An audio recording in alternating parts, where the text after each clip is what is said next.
हरे कृष्णा। राधे राधे। हम भक्तमती श्री प्रेम माधुरी जी का जीवन चरित्र श्रवण कर रहे हैं। उसी श्रृंखला में उनके आगे का जीवन चरित्र। फागुन महीना था, इसलिए ही अपने माता पिता को माधुरी ने श्री वृंदावन में रोक लिया। माधुरी माता पिता को पूरा ब्रज दर्शन कराना चाहती थी। उसकी इच्छा थी कि पिताजी भक्त बने, ठाकुर जी के प्रति उनकी निष्ठा बने। इसलिए वह गिरिराज गोवर्धन की परिक्रमा के लिए सबको ले गई। एक ब्रजवासी ने यहाँ ये लोग रुक गए थे। होली से पूर्व ब्रजवासी गिरिराज पर्वत के पास जाकर उनसे प्रार्थना करते हैं। नारायण महेश्वरी पुत्री मोह के कारण ही यहाँ आए थे, किंतु संस्कार तो वही आर्य समाज के ही हैं।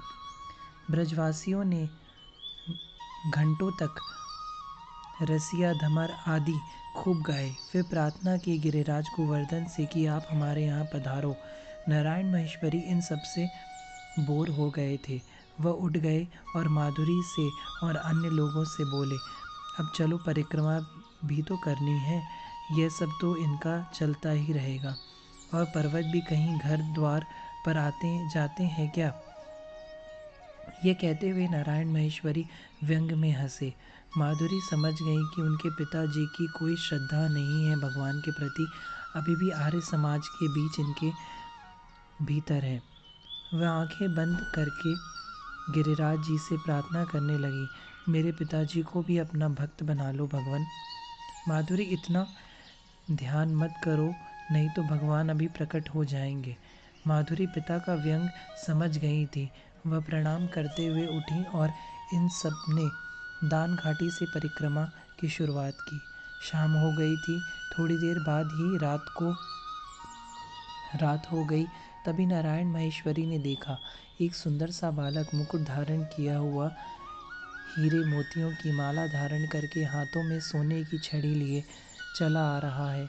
नारायण महेश्वरी ने माधुरी से कहा, कितना सुंदर बालक है, मुकुट सोने के ही है इसकी, पर इतनी रात में इसे कोई लूट लेगा।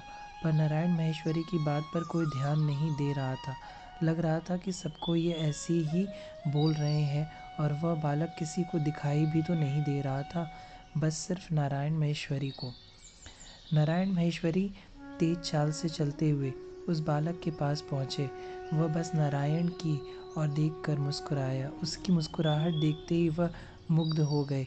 माधुरी और माधुरी की माँ सबको पीछे छोड़ते हुए वह आगे आगे चले जा रहे थे।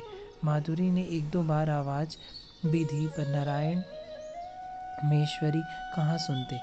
जतिपुरा मुखारविंद पहुँच गए थे ये लोग, पर ये क्या? नारायण महेश्वरी ने देखा तो वह सुंदर सजा धजा बालक तो जतिपुरा के गिरिराज जी की शिला में ही प्रवेश कर गया।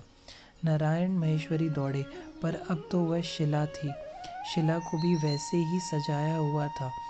नारायण महेश्वरी स्तब्ध थे। वह कुछ समझ नहीं पा रहे थे, बस साष्टांग लेट गए गिरिराज महाराज के सामने। नारायण महेश्वरी के नेत्रों में जल अब गिरिराज जी में ही पड़ रहे थे।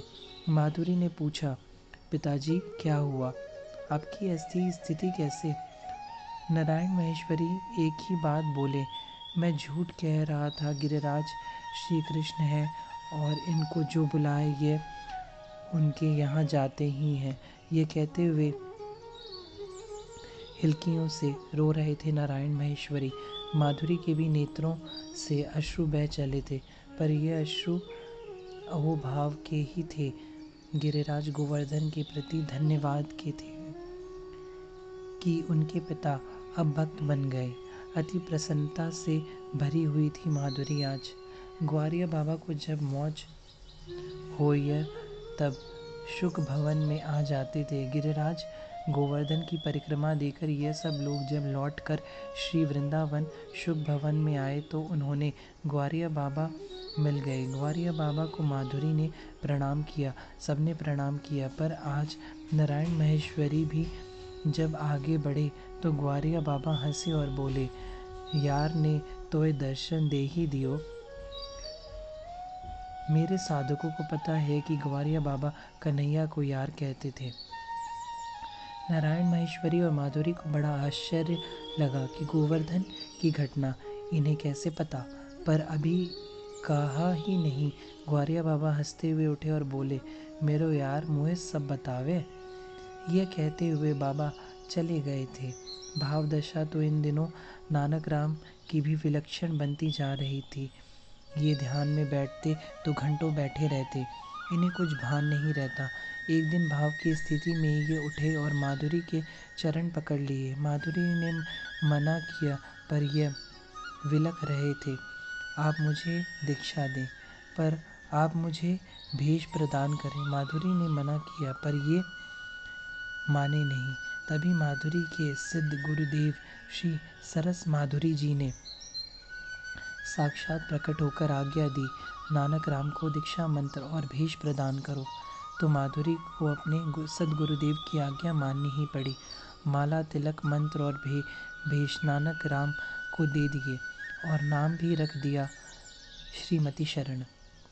पर यह क्या, तिलक लगाकर भेष धारण कर जैसे ही माधुरी के सामने नानक राम यानी श्रीमती शरण खड़े हुए, माधुरी चौंक गई और श्रीमती शरण के सामने झुक गई, क्योंकि श्रीमती शरण में माधुरी को श्री सुख संप्रदाय के परमाचार्य श्री श्याम चरण दास जी के दर्शन हुए। माधुरी श्रीमती शरण के चरणों में झुकी हुई थी और श्रीमती शरण माधुरी के। इस घटना का उल्लेख माधुरी ने स्वयं किया है कि मेरे परमाचार्य श्री श्याम चरण दास जी ने श्रीमती शरण में प्रकट होकर मुझे यह शिक्षा दी कि तुम सब में गुरु का ही दर्शन करो। भले ही मंत्र दीक्षा तुमने दी है, किंतु तुम केवल निमित्त हो, कोई तुम्हारा शिष्य नहीं है। सब में तुम्हें गुरु का ही दर्शन करना है, क्योंकि गुरु व्याप्तम येन चरात्म है, सर्वत्र व्यात है, सर्वत्र है वो। इसलिए माधुरी सब में उन्हें दीक्षा दी, पर वह गुरु भाव ही रखती थी। हरे कृष्णा, राधे राधे।